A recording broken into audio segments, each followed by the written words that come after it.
بسم اللہ الرحمن الرحیم۔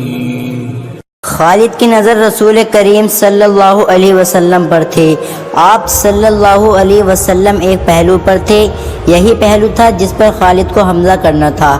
اب کہ اس سے اپنے سواروں کو یہ حکم دیا تھا کہ وہ گھوڑوں کو سر پر دوڑاتے تنگ راستے سے آگے نکل جائیں گے اور مسلمانوں کے پہلو پر ہلہ بولے، مگر عبداللہ بن زبیر رضی اللہ تعالی عنہ کے 50 تیر اندازوں نے سواروں کو اس طرح پسپا کر دیا کہ وہ چند گھوڑے اور زخموں سے کراہتے ہوئے کچھ سواروں کو پیچھے چھوڑ گئے۔ معرکہ عروج پر تھا، صرف ایک آدمی تھا جو لڑ نہیں رہا تھا۔ وہ میدان جنگ میں برچھی اٹھائے یوں گھوم رہا تھا جیسے کسی کو ڈھونڈ رہا ہے۔ وہ وحشی بن حرب تھا، وہ حمزہ رضی اللہ تعالی عنہ کو ڈھونڈ رہا تھا۔ حمزہ رضی اللہ تعالی عنہ کو قتل کرنے کے اس کے لیے 2 انعام تھے، ایک یہ اس کا آقا اسے آزاد کر دے گا اور دوسرا ابو سفیان کی بیوی ہند کے وہ زیورات جو اس نے پہن رکھے تھے۔ اسے حمزہ رضی اللہ تعالی عنہ نظر آ گئے، وہ قریش کے ایک آدمی سبا بن عبد العزیٰ کی طرف بڑھ رہے تھے۔ عرب میں رواج تھا کہ ختنہ عورتیں کیا کرتی تھیں۔ معرخ بن ہشام کے مطابق اسلام سے پہلے عربوں میں ختنے کا رواج موجود تھا۔ حمزہ رضی اللہ تعالی عنہ نے جس سبا کو للکارا تھا اس کی ماں ختنہ کیا کرتی تھی۔ ختنے کرنے والے کے بیٹے حمزہ رضی اللہ تعالی عنہ نے اسے للکارا، ادھر آ اور مجھے آخری بار دیکھ لے۔ سنا بن عبد العزیٰ حمزہ رضی اللہ تعالی عنہ کی طرف بڑھا، غصے سے اس کا چہرہ لال تھا۔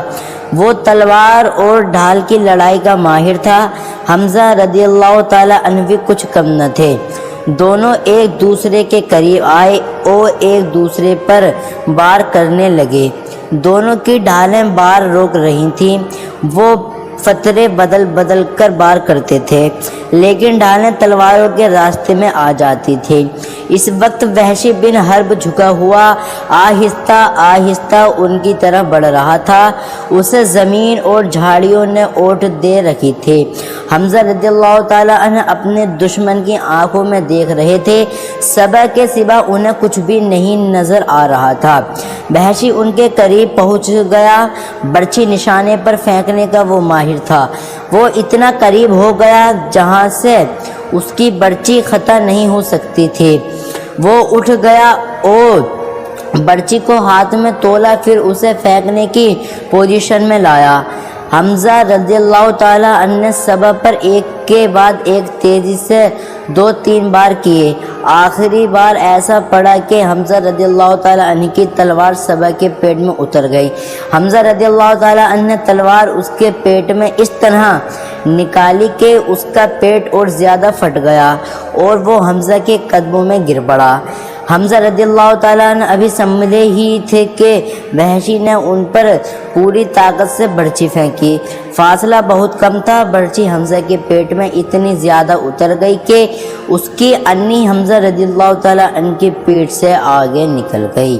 حمزہ رضی اللہ تعالیٰ عنہ گرے نہیں، انہوں نے ادھر ادھر دیکھا، انہیں وحشی دکھائی دیا۔ حمزہ برچھی اپنے جسم میں لیے ہوئے وحشی کی طرف بڑھے۔ وحشی جہاں کھڑا تھا وہی کھڑا رہا۔ حمزہ رضی اللہ تعالی عنہ 4-5 قدم چل کر گر پڑے۔ وحشی ان کے جسم کو ہلتا جھلتا دیکھتا رہا۔ جب جسم کی حرکت بند ہو گئی تو وحشی ان تک آیا، وہ شہید ہو چکے تھے۔ وحشی نے ان کے جسم سے برچھی نکال لی اور چلا گیا۔ اب وہ ہند اور اپنے آقا حبیہ بن متعید کو ڈھونڈنے لگا۔ خالد کو وہ معرکہ یاد آ رہا تھا اور اس کے دل پر بوجھ سا پڑتا جا رہا تھا۔ وہ نشیبی جگہ سے گزر رہا تھا، اس لیے احد کی پہاڑی کی چوٹ اس کی نظروں سے اوجھل ہو گئی تھی۔ اسے اپنے قبیلے کی عورتیں یاد آئیں جو قریش اور ان کے اتحادی قبائل کو جوش دلا رہی تھیں۔ خالد کو یاد آیا کہ وہ معرکے کا نظارہ کرنے کے لیے ایک بلند جگہ چڑھ گیا تھا۔ اسے مسلمان عورتیں نظر آئیں۔ مسلمان اپنے جن زخمیوں کا پیچھا لاتے تھے انہیں عورتیں سنبھال لیتی تھیں، ان کی مرہم پٹی کرتی اور انہیں پانی پلاتی تھیں۔ مسلمانوں کے ساتھ 14 عورتیں تھیں جن میں حضرت فاطمہ رضی اللہ تعالی عنہ بھی تھیں۔ پھر یوں ہوا کہ قلیل تعداد مجاہدین کثیر تعداد کفار پر غالب آ گئے۔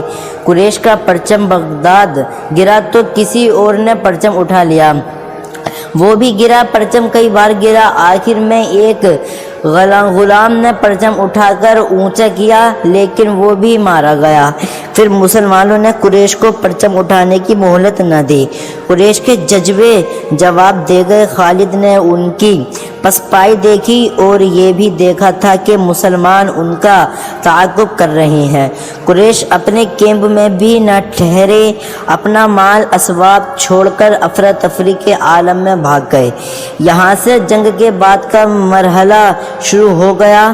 مسلمانوں نے فتح کی خوشی میں اور انتقامی جذبے کے تحت قریش کے کیمپ کو لوٹنا شروع کر دیا۔ وہ فتح و نصرت کے نعرے لگا رہے تھے۔ قریش ایسے بوکھلا کر بھاگے کہ انہیں اپنی عورتوں کا بھی خیال نہ رہا۔ وہ پیدل بھاگی جا رہی تھی لیکن مسلمانوں نے ان کی طرف آنکھ اٹھا کر بھی نہ دیکھا۔ قریش کے گھڑ سواروں کے ایک دستے کا کمانڈر اکرمہ اور دوسرے کا خالد تھا۔ انہوں نے مسلمانوں کے پہلوؤں پر حملہ کرنے تھے مگر جنگ کا پاسا بری طرح پلٹ گیا تھا۔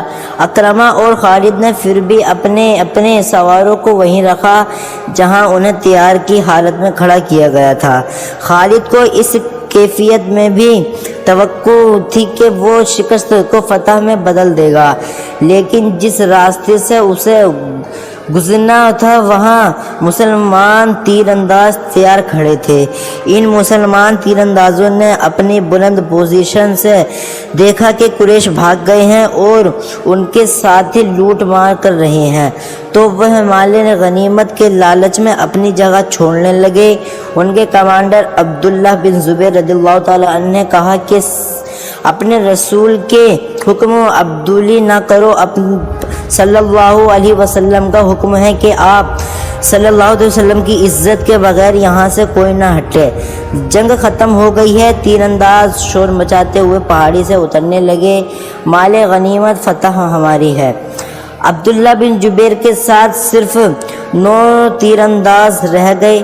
خالد نے یہ منظر دیکھا تو اسے ایسا لگا جیسے خواب دیکھ رہا ہو۔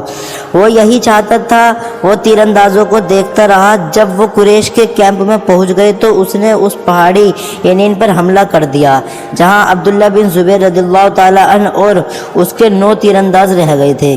خالد انہیں نظر انداز بھی کر سکتا تھا لیکن ان سے وہ انتقام لینا چاہتا تھا۔ اس کے گھڑ سوار پہاڑی پر چڑھتے جا رہے تھے، اوپر سے تیر انداز تیزی سے تیر برسا رہے تھے۔ اکرمہ نے خالد کو ینین پر حملہ کرتے دیکھا تو وہ بھی اپنے سوار دستے کو وہیں لے گیا اور اس کے گھوڑے ہر طرف سے اوپر چڑھنے لگے۔ سواروں کے پاس بھی تیر کمانیں تھیں، وہ اوپر کو تیر چلا رہے تھے لیکن اتنے گھڑ سواروں کو روکنا ان کے لیے ممکن نہ تھا۔ سوار اوپر چلے گئے، تیر انداز دست بدست لڑائی بھی لڑے اور سب زخمی ہو کر گرے۔ خالد نے زخمیوں کو پہاڑی سے نیچے پھینک دیا۔ عبداللہ بن جبیر رضی اللہ تعالیٰ عنہ بھی شہید ہو گئے۔ وہاں سے خالد اور اکرمہ نے اپنے گھڑ سواروں کو اتارا اور اس مقام پر آ گئے جہاں سے مسلمانوں نے لڑائی کی ابتدا کی تھی۔ خالد کے حکم پر دونوں نے مل کر مسلمانوں پر حملہ کر دیا۔ مسلمان لڑنے کی حالت میں نہیں تھے لیکن رسول کریم صلی اللہ علیہ وسلم نے مجاہدین کی کچھ تعداد کو اپنے ساتھ رکھا ہوا تھا۔ یہ مجاہدین گھڑ سواروں کے مقابلے میں ڈٹ گئے۔ قریش کے ساتھ جو عورتیں آئی تھیں وہ بھاگ گئی تھیں لیکن عمرہ نام کی ایک عورت وہی کہیں چھپ گئی تھی۔ اس نے جب قریش کے گھڑ سواروں کو مسلمانوں پر حملہ کرتے دیکھا تو اسے قریش کا پرچم زمین پر پڑا نظر آ گیا۔ اس عورت نے پرچم اٹھا کر اوپر کر دیا۔ ابو سفیان نے اپنے بھاگتے ہوئے پیادوں پر قابو پا لیا تھا۔ اس نے ادھر دیکھا تو اسے اپنا پرچم لہراتا نظر آیا۔ اس نے حبل زندہ باد اور عزا زندہ باد کے نعرے لگائے اور پیادوں کو واپس لا کر مسلمانوں کو گھیرے میں لے لیا۔ خالد کو وہ وقت یاد آ رہا تھا، وہ رسول کریم صلی اللہ علیہ وسلم کو ڈھونڈ رہا تھا اور آج 4 برس بعد وہ مدینے جا رہا تھا اور اس کے ذہن پر رسول کریم صلی اللہ علیہ وسلم کا